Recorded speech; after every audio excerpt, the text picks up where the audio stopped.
UNFPA United Nations population fund को हम head करते हैं।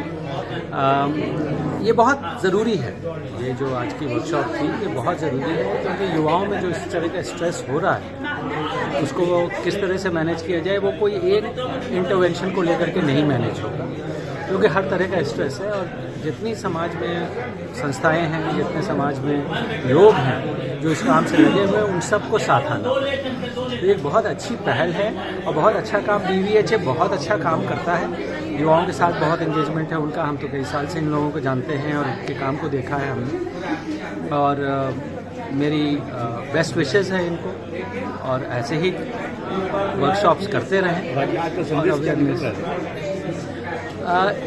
स्ट्रेस को कैसे मैनेज करें, स्ट्रेस को एंग्जाइटी और डिप्रेशन में जाने से पहले कैसे समझें और उसको कैसे मैनेज करें, और सेल्फ केयर कितना इम्पोर्टेंट है इसमें, वो आज के संदेश से बच्चों के बारे में आपका क्या कहना है? देखिए, बच्चों को तो जैसा कि हमने अपने वक्तव्य में भी कहा कि बच्चों पे आज के ज़माने में बहुत तरह का स्ट्रेस है, और कई बार तो उनको समझ में भी नहीं आता है कि उनमें वो चिड़चिड़ापन क्यों है, वो उनमें फटीग क्यों है, काम नहीं करने की इच्छा क्यों है, सोने का नींद की कमी क्यों है।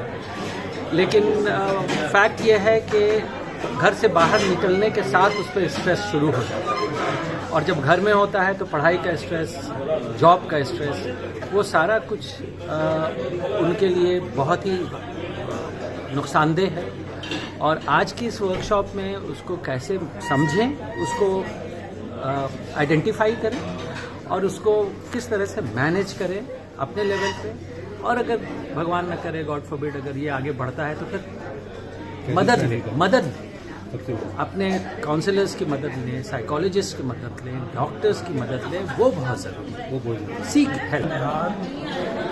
वॉलंटरी हेल्थ एसोसिएशन एक संस्था है बिहार की, और पूरे देश की एक संस्था है VHI जो पूरे देश में काम करती है। उसकी हम लोग एक शाखा हैं बिहार में, और ये पूरे बिहार में हेल्थ पर काम करती है, और इसके हम बिहार के प्रेसिडेंट हैं। मेरा नाम रघुपति है।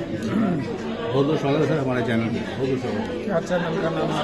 बिहार में। आपके चैनल को बहुत बहुत धन्यवाद कि आप हम लोगों के कार्यक्रम में आए। और अब आप जानना क्या चाहते हैं, आज जो कार्यक्रम हो रहा है, जैसे मानसिक स्वास्थ्य पर अभी तक कालाजार। एक मिनट सर जी। और अभी तक तो स्वास्थ्य के बारे में जब हम सोचते हैं तो सोचते हैं कि बुखार होगा, बीमारी होगा, कालाजार होगा, लीवर होगा, किडनी होगा, इस तरह की चीज़ों के बारे में बात करते थे। काम भी किया है हम सब लोगों ने, हमारे सारे संस्था के लोगों ने काम किया है। पिछले 50 साल से हम लोग काम कर रहे हैं, तो विभिन्न स्वास्थ्य के विभिन्न सवालों पर काम किया। लेकिन अभी एक मानसिक स्वास्थ्य है जो बड़े पैमाने पर स्ट्रेस हो रहा है, दबाव हो रहा है बच्चों पर, खास तौर से बच्चों पर, ऐसे सब कम्युनिटी के सब तरह के लोगों पर हो रहा है, जिसके कारण सुसाइडल रेट बहुत हो रहा है। अभी नीट की परीक्षा हुआ, उसमें बहुत सारे बच्चों ने आत्महत्या कर लिया। तो ये सब सारी चीज़ें जो चल रही है, और इस तरह से गांव में भी है, तो पहले की परिस्थिति आज की परिस्थिति में कुछ फर्क हो रहा है, और फर्क हो रहा है। तो इसको कैसे बचाया जाए, मानसिक स्वास्थ्य को, और कैसे डेवलप किया जाए, इसके बारे में काम करने की ज़रूरत है। और ये काम का हमने प्रयोग किया है, जिसमें हम लोगों ने बच्चों के साथ काम किया है।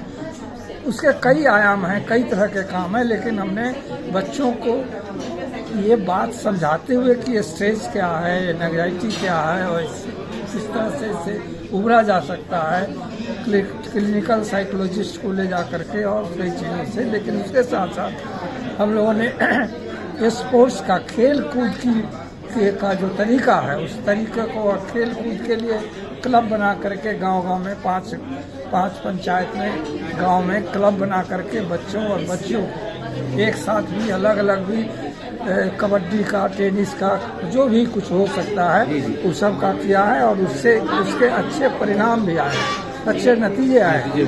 तो इसी को हम लोग अभी, और इसमें कई चीज़ें बची हुई है, जैसे संगीत है।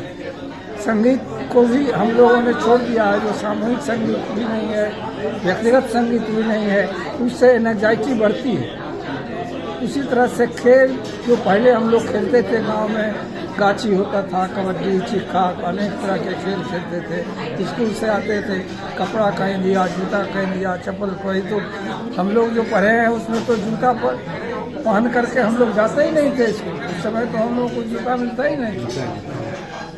लेकिन जब घर से स्कूल से आते थे तो उसके बाद फिर स्वतंत्र हो जाते थे, खेलते थे, कूदते थे, कबड्डी खेलते थे, फुटबॉल। आज कुछ संदेश निकला सरकार उसका संदेश निकला है कि लड़के खेल करके खेले हैं, स्पोर्ट्स क्लब हुआ है बच्चों का, और उसमें अच्छे नतीजे निकल कर आए हैं। उसी का एक प्रेजेंटेशन था, और उसी में जो बहुत सारे लोग जो एक्सपर्ट हैं इस विचार के, वो सब लोग आए थे, और उन सब लोगों ने अपने अपने विचार रखा है। जैसे यूनिसेफ के लोगों ने रखा, FM के लोगों ने रखा, एनसी इंस्टीट्यूट के लोगों ने रखा, जैसे प्रोफेसर लोगों ने रखा है, अपने जो साइकोलॉजिस्ट हैं, क्लिनिकल साइंटिस्ट, उन सब लोगों ने अपने अपने विचार रखे हैं। और सब लोगों को, हम लोगों का जो कार्यक्रम है ये अच्छा। मेंटल हेल्थ पे हम लोग बात ही नहीं करते हैं, और अगर BVHA ने इस तरह का स्टेट लेवल एक कॉन्फ्रेंस वर्कशॉप का ऑर्गेनाइज किया है तो ऑब्वियसली साधुवाद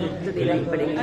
और दूसरी बात ये है कि मेंटल हेल्थ को समझते हुए लोग समझते हैं कि मेंटल हेल्थ मतलब ही पागल हो गया, लेकिन स्ट्रेस को अगर हम, ये शुरुआत होती है स्ट्रेस से, अगर स्ट्रेस को अगर हम लोगों ने नेग्लेक्ट कर दिया, अगर हम लोगों ने स्ट्रेस पे ध्यान नहीं दिया, तो वही स्टेट बाद में एंग्जाइटी में बदलता है, और एंग्जाइटी के बाद वो डिप्रेशन की तरफ चला जाता है, जो कि बहुत ही डेंजरस है। और आज के डेट में अगर देखा जाए, युवाओं में बच्चे सभी कोई कहीं ना कहीं स्ट्रेस के शिकार हो रहे हैं, कॉम्पिटिशन है, तो हमें देखना होगा कि उनका फिजिकल वेलबींग कैसा है, उनका इमोशनल वेलबींग कैसा है। और नीट एग्जाम की परीक्षा तो बहुत सारे बच्चे ने आत्महत्या कर, हाँ बिल्कुल, तो बच्चे जो आत्महत्या कर रहे हैं, तो कहीं ना कहीं हम उनके जो अचानक से तो नहीं किए ना, कुछ उनके दिमाग पे चल रहा होगा, तो ये वर्कशॉप में कहीं ना कहीं ये मैसेज देता है कि हमें उनके सिम्टम को समझना होगा। जैसे अगर आपका हाथ कट जाता है तो तुरंत दिख जाता है, हम क्या करते हैं, तुरंत से सैवलॉन लगा देते हैं, डिटॉल लगा देते हैं। अगर वो जल जाता है तो हम तुरंत से कुछ एक्शन लेते हैं। लेकिन जब हम मेंटल हेल्थ से गुजर रहे होते हैं, ट्रॉमा में जी रहे होते हैं, तो इतना सटल होता है, इतना सूक्ष्म होता है कि लोगों को पता नहीं चलता है, और वो अचानक से वो ब्लास्ट करता है। तो अब है कि जो भी आसपास के लोग हैं, उन्हें ये चैलेंजेस को देखना होगा कि कम से कम बच्चों को स्ट्रेस दें, युवाओं को समझे, बच्चों को समझे वो कहना क्या चाहते हैं, उनकी क्या इच्छा है। क्या इसका काम पूर्ण इलाज है? बिल्कुल, बस आपको ऑब्जर्वेशन करना होगा, आपको देखना होगा, आपको जजमेंटल नहीं होना होगा। अगर कोई इस तरह से अचानक से चुप हो जाए, शांत हो जाए, अलग तरीके से बिहेव करे, तो आपको उसे पागल नहीं समझना है, आप उसको अकेला ना छोड़ें, उससे आप बात करें, बिल्कुल ही न्यूट्रल होकर बात करें, देखिए वो कहना क्या चाहता है। क्योंकि अगर आप बात नहीं करेंगे तो आप कहीं ना कहीं और भी ज़्यादा उसे दूर कर दे रहे हैं। तो इसका सोल्यूशन है कि आप बात करें, आप ऑब्जर्वेंट रहें, थोड़े से ध्यान रखें कि बिहेवियर में कोई चेंज हो रहा है कि नहीं बच्चों में, उनका मानसिक तौर पे कैसा चल रहा है, किस तरह से बातें कर रहे हैं, जो भी बदलाव आता है पेरेंट्स को तुरंत ध्यान देना होगा। आपकी क्लिनिक में तो बहुत सारे ऐसे पेशेंट आते भी होंगे। मेरा ऐसा ट्रेनिंग नहीं है, मैं लाइफ कोच हूँ, लेकिन मैं जो ट्रेनिंग देती हूँ जाकर, मैं पेरेंट्स को भी ट्रेनिंग देती हूँ, मैं अभिभावकों को ट्रेनिंग देती हूँ कि आप इसके सिम्टम्स को समझें और सिम्टम को समझ के सही हो जाए। सही होने का जो ड्यूरेशन कितना है? देखिए, अगर तुरंत से अगर देखा जाए तो आराम से 1 सप्ताह काफ़ी होता है, लेकिन हम क्या करते हैं कि छोड़ देते हैं। तो आप जितना ज़्यादा छोड़ेंगे तो बीमारी उतनी ज़्यादा बढ़ती जाएगी। तो इसका एक ही उपाय है कि हम थोड़े से रूटीन में जिएं, मोबाइल से बच्चों को दूर रखें, मोबाइल की जगह पे हम घर में ही कुछ गेम खेलें, चाहे लूडो ही क्यों ना हो। आजकल एक ऊनो एक गेम आया है, तो मैं रिकमेंड करती हूँ कि आप लोग घर में माता पिता बच्चे भाई बहन बैठकर खेलें ऊनो।